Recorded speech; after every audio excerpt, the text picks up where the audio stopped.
exclusive insight into the world of Badger athletics. This is Wisconsin Huddle.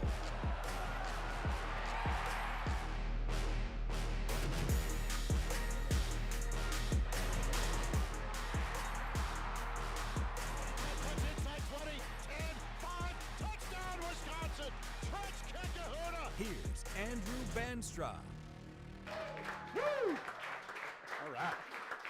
Welcome into Jay's Bar here in Madison. This is the Wisconsin Huddle. I'm Andrew Banstra with WISC TV. Thrilled to be joined by someone who needs no introduction, the one, the only Joe Thomas, Wisconsin football legend, Pro Football Hall of Famer, you name it. Joe, we're so happy to have you here at Jay's tonight. Yeah, it's an honor to be here, man. Thank you for having me out on this amazing night here in Madison, Wisconsin. As you know, we like to start the Wisconsin Huddle by getting to know our guests a little bit more with a game we like to call Two Truths and a Blitz. The catch here is that Joe is going to pretend like all three of these things that I say are all true. The challenge for you in the audience is which one of these three things is the lie. Joe, I think you could probably pass as a pretty good liar, right? I don't know about that. I feel like you're incriminating me now. Sure. I've never lied a day in my life. Just for these next 3 minutes. Except for when I met my wife right outside of Wando's there. I did maybe tell a few little fibs, but A couple? other than that one, yeah. So we'll start. The first fact, because all three of these things are facts, is that Joe was drafted 3rd overall in the NFL draft. That is the highest ever by a Wisconsin Badger, right? Great question. I thought these were all, we're going to just go with all of them, but Yeah. I feel like it's close. Okay. Yeah, I feel like we're going to go with yes. Okay, That's the fair truth. enough. I'm hoping that maybe you're just like, oh, yeah, absolutely. Yeah, no question. for sure. At that NFL draft, or that year, you described attending that NFL draft in person at Radio City Music Hall as the best experience, or one of the best experiences of your life. I think I remember saying that. Yeah, I think Okay. you're right. Yeah, okay, I'll go with that one. Fair enough. Yeah. And also, as we mentioned, he is a Pro Football Hall of Famer, one of only 13 offensive linemen that have ever been first-ballot Hall of Famers. Joe, of course, is one of them. That for certain is true. Yeah, definitely. Okay. Yeah, definitely. We'll go with that. I'm 100% certain that that's true. Okay, so we kind of narrowed it down to one of the first two, and our challenge for you in the audience is which of those is true and which one is a lie. Two? We got some twos here. Two. We got two. We got a one over there. Three maybe around the corner. I don't know. I'm seeing It's a whole little lot of split, twos. but a lot of twos I'm seeing. So I think that was the lie. At least that's the way I wrote it. That was the lie. You didn't even go to Radio City Music Hall, I was right? not there. I was on the shores of Lake Michigan fishing for salmon with my dad. Had better things to do that day than to go hug Roger Goodell and put on a suit that I didn't have. Apparently had a fish on the line as you got, the Browns on the line. Is that part true? Yeah, we were catching brown trout, and they cut off our fishing trip, which I'm still a little bit upset about. The Browns drafted me 3rd so early because we had to leave and get on the owner's private jet and go to Cleveland and then go do media stuff. And I'd have to imagine, to bring this full circle, that if you could go back every time, you would have chosen that to be doing during the NFL draft, not being there in person, Oh, right? yeah. I didn't grow up dreaming of being at the NFL draft. I Sure. grew up being in the NFL and being a player. Yeah. And so I know the draft's a big deal, but for me as a lineman, I just wanted to go and train and go play football. I didn't want any of the other silliness. I don't blame you at all, and we're just starting to get to know Joe a little bit better. We'll do much more of that when we come back to the Wisconsin Huddle. Welcome back into Jay's Bar in Madison. Andrew Banstra, thrilled to be joined by Joe Thomas. And Joe, we're going to play a game that we like to call Badger Blind Rank. So I'm going to tell you 5 things that you already know about yourself. What you may not know is how you would rank those in order, given that you don't know what the order I'm going to throw you at is. Okay. We'll start with being a Badger. On a list of 1 to 5, where Okay. would you rank that? 1. Okay, and Okay. what does it mean to be a Badger? Why Well, is that special to It's you? special because it's my identity, right? Sure. It's where I went to school, where I played college football, where I learned to be an offensive lineman, where I came into manhood, where I met my wife. The personality that I have today is because I went to school here and because of the great people that I met and the great coaches that I had allowed me to have my NFL career, which set up everything I'm doing now. So Okay, where would you rank this? As you may know, Joe Thomas is the NFL's Iron Man. He took 10,363 consecutive snaps. That is an NFL record. Where would you rank that 1 through 5? Or I guess 2 through 5. Right, okay, 2 through 5. So I would say 2 probably, because in my NFL career, I've done some things that I've gotten accolades for. Never any personal accolades, like never scored a touchdown, never had a catch. But like the thing I'm most proud of from my career is that consecutive snap streak, because to me it symbolizes I showed up for my teammates 10,363 times in a row to be a great servant for them. I think that's a really good place to put it. And you mentioned All-Pros. You were an 8-time All-Pro, but you made a Pro Bowl in each of your first 10 seasons. You're one of 5 players in NFL history to do that. Where would you rank that, I guess, 3 through 5? Not knowing what the other 2 are, I would say like number 4 maybe. 4? Just got to Okay. give myself, in case there's one that's lower than that. Sure. Like, obviously, I have pride in that, but individual accomplishments like that, they're great. Certainly helped me get in the Hall of Fame, which I'm proud of. So you mentioned Hall of Fame. Where would you put the gold jacket on this list? You got, I guess, 3 and 5, and just that moment, getting the call, the induction, all of it. I would actually, all right, I'll go 3 on that one. I'm Okay. glad I put the All-Pro below Sure. that, because when I was playing in the NFL, I had 3 kids at the time. I got 4 now. And I remember that moment for the rest of my life because of the joy that I felt that my kids were able to be there and be part of something that felt like it was my football career.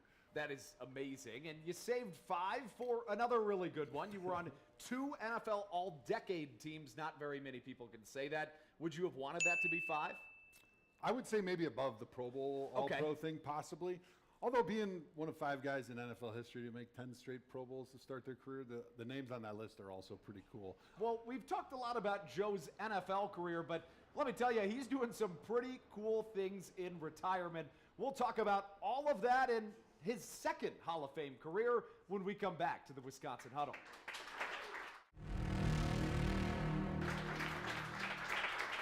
Welcome back into Jay's Bar in Madison. I'm Andrew Banstra, joined by Joe Thomas, and this is the Wisconsin Huddle. And Joe, we know you as a Hall of Fame football player, but you've got another Hall of Fame career that is already in the works. You own a company called Hall of Fame Beef.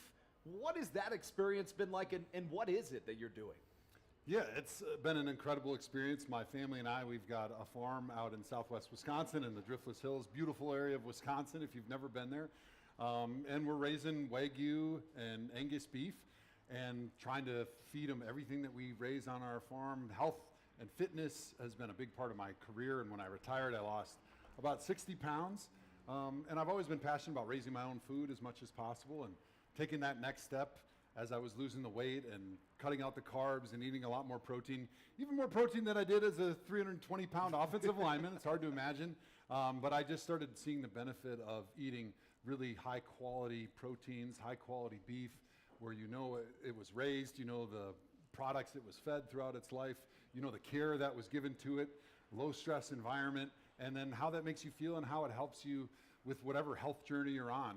Now, tell me, what is Wagyu? Because I think a lot of people, myself included, kind of associate it with Japan and think maybe you would only get it in Japan. Like, what is it that makes it so good? And is it the best kind of beef that you can get on maybe a grading scale? Yeah. Kind of, how does that work? Well, I think it's pretty good. Sure. Outside of Japan, there's only 4,000 to 5,000 registered full-blood Japanese Wagyu in the United States, because in the early 90s, there were some American businessmen. They did some backroom deals with the Japanese government. They got a couple hundred animals out on 747s. They brought them here. Then Japan sort of revolted. They stopped shipping any genetics whatsoever of their Wagyu because it's a national treasure. Right. Because it is such high quality beef. Used to be reserved only for the emperor and their family to be able to eat. It's got 2 to 3 times the intermuscular marbling of conventional Angus or any other steaks that you'd get at the grocery store. It's got a higher level of tenderness, so it just melts right in your mouth. And the fat, it actually has a lower melting point because it's got really high monounsaturated fat and omega-3s. I told you I'm sort of a health nerd now. Sure, and really got into that. And so it's actually, they've called it like the salmon of beef because of the high quality of fat that's in there. But the benefit of that, because of that fat being higher omega-3 and monounsaturated fats, is you put it in your mouth, and the temperature in your mouth starts to melt the fat. Like chocolate almost. Yeah, it's like chocolate. Oh, yeah, it's like M&Ms. It's going to melt in your hand, right? Sure. So you got to put it in your mouth. Whereas regular conventional beef that people are used to, right, you got to kind of render it on a smoker, or you got to put it on the grill or whatever to start getting that fat to render. And so it creates an amazing mouthfeel, an umami flavor that a lot of people aren't familiar with. So I think when people try Wagyu for the first time, they really get blown away. Even just having a burger or something, it's a different experience, it's a different level of beef experience when you eat it because of how it melts in your mouth and because of the amazing tenderness. And so we're raising the full-blood Japanese Wagyu. We raise American Wagyu, which is a combination of Angus and Wagyu. And then we just have good old Angus, because sometimes, you know, you just want that bite, that beefiness that we're all familiar with of the steaks that we had maybe growing up, or, you know, I still eat a lot of Angus as well because it's amazing as well. But I heard you gave it to somebody awfully special, a Packer, Lucas Van Ness. You made a special. Yeah. How did that happen? So he hit me up and just said, like, not like, hey, give me free beef, like, Yeah. hey, how do I buy some beef? It's always sold out. Yeah. So I said, all right, I'll make a deal with you. I said, next time we harvest an animal, when we have it cut up, like, I'll let you know so that if you want to buy some, you can be our first customer on that animal. And so we sold him some over the summer, and he was like, this is amazing, I need some more. And so a couple weeks ago, maybe like 4 weeks ago now, he hit me up and was like, hey, can you bring me a huge, like, giant, the biggest Yeti cooler that they have, full of all of your Wagyu steaks? He said, I want to do something nice for the defense. Oh, wow. I want to be able to just put it in the locker room and let them take some stuff. Absolutely, and if it's good enough for Joe Thomas and it's good enough for Micah Parsons, I think it's certainly good enough for me. You got a customer out of me if I could get my hands on it. And we'll get to know Joe Thomas much, much more when we come back to the Wisconsin Huddle. Welcome back to the Wisconsin Huddle. I'm Andrew Banstra with Joe Thomas. And Joe, we've talked about a lot of things, not as much football, and let's talk about football. Wisconsin certainly not having the season that they may have hoped for. And Chris McIntosh put out a statement on Monday saying that he does still very much believe in Luke Fickell and will in fact add financially to the funding that the program gets. In your opinion, is that the way forward, or are there any other adjustments to get back to the Badger days that you played in? Well, funding is a huge part of college football right now.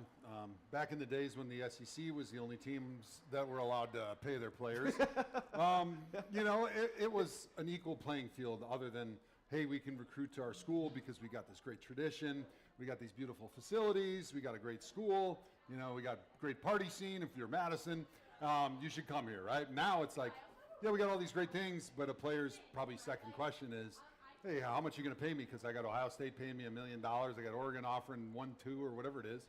I think that's certainly that first big step that we need to make. But I'll say probably the next thing that I think is really important is when Barry Alvarez got here, he said, we're going to put a wall around Wisconsin and no Wisconsin football players are going to go anywhere else. And he meant it and he did it. So I think that's probably, if I was looking at what are the two biggest things that we need to change, one, we need to have more funding to be able to pay those players at a competitive rate with the other teams in the Big Ten. And then the other thing is we need to put more energy and effort recruiting the players within Wisconsin, because I think we've seen throughout the years, going back to when Barry first got here and he had Joe Panos, right? Guys that maybe weren't great high school players are willing to work themselves into being great players. And how much does the team that you're playing for matter to you? And if you grew up in the state of Wisconsin as a Badger fan, it just means more to put that helmet on and with the motion W. And so finding guys that maybe don't look the same on film as guys that you could recruit in other states oftentimes become your best players, your All-Americans, your Jim Leonards, because Badgers meant something to them. It was important to be a Badger. And even though they showed up on campus maybe not as developed or ready to play and contribute, because of how important this state is and this team is to them, and the fact that they've got all their parents and their family and their friends watching them every single week, and caring about what happens with that team, you're going to get more out of them. And a lot of times they're going to become some of your best players. And they're going to be the guys that talk about the values and the tradition that's here, that build a culture in your locker room that was so much a part of Badger football past, that's just not a part of it right now. And I think that's one thing that they can fix immediately. In our last segment, I'm thinking it's not going to be so easy for you. We've got some tough questions All for right, you here we go. when we come back to the Wisconsin Huddle. Welcome back into the Wisconsin Huddle. I'm Andrew Vanstra, joined by Joe Thomas. And Joe, we're going to play a fan favorite game called Famous Faces, where we test your knowledge on your teammates of past, maybe a coach in the past, maybe just Badgers that you may not have played with. 5 faces, hodgepodge together, and we'll test your knowledge. Sounds great. Let's do it. So that's, My it goodness. makes up kind of an ugly face, you could say. Yes. But together they're all great people. Okay. We'll start at the top. It's kind of hard to see, but Okay. do you have a guess who that might be? So I think that's Barry Alvarez. I feel like that was probably the one I know. Okay, fair enough. Okay. Barry Alvarez is correct. All right, great. Woo! Yeah. Great job, Joe. Clap it up. You're the best. The second guy is a guy that you blocked for, I think, just your senior year. I think he was a Ah, freshman. PJ Hill. PJ Hill. That's a great tip. Thank you for that. I Yeah. got you. I got you. Third, you didn't block for him, but sometimes you didn't even need All right, blocking. JT. Jonathan Taylor. JT. How good has he been this year? Oh, unbelievable, man. Unreal. He is so fun to watch. And, you know, we talked a lot about the tradition and the feeling of being a Badger and stuff, right? Guys doing stuff like that at the NFL level just brings alumni like myself so much pride and joy. And, you know, you hope that other running backs that are in high school are looking at him right now doing great things in the NFL saying, hey, I want to go to Wisconsin because I want to be the next Jonathan Taylor. All right, fourth. This may be the toughest one. You played with him in Cleveland. He was a Johnny Manziel. Johnny I was going Manziel. to say, because it doesn't look like anybody I know. in Fair Wisconsin. enough. 4 for 4, and All right. 5, I think, would be easy. But J.J. Watt. I'm J.J. saying Watt. Arizona Cardinals. He's got that big, beautiful cartoon chin on Yeah, him. he does. And a nice little chin strap beard at the time. So I feel good. It's J.J. Watt. 5 for 5. How about that?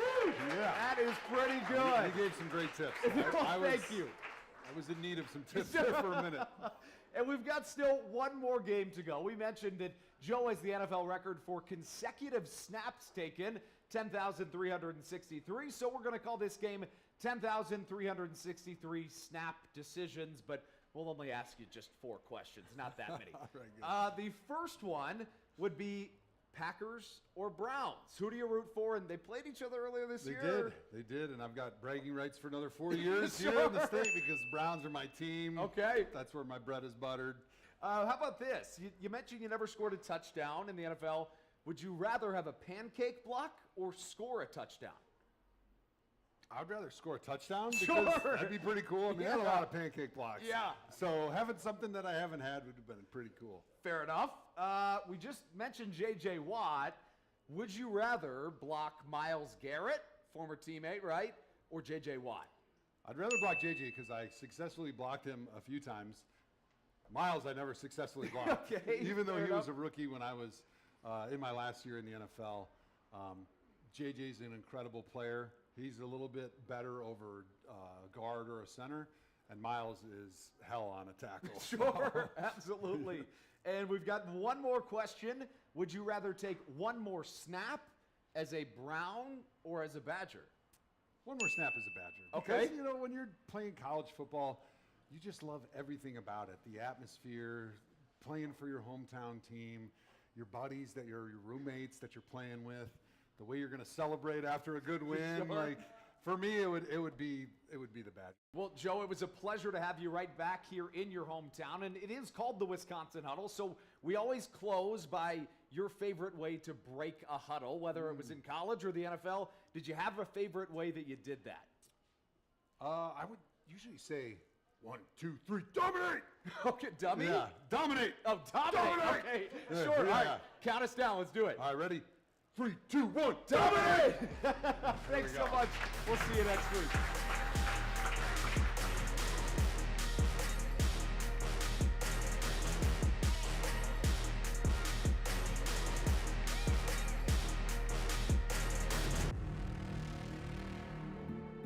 I'm a first man.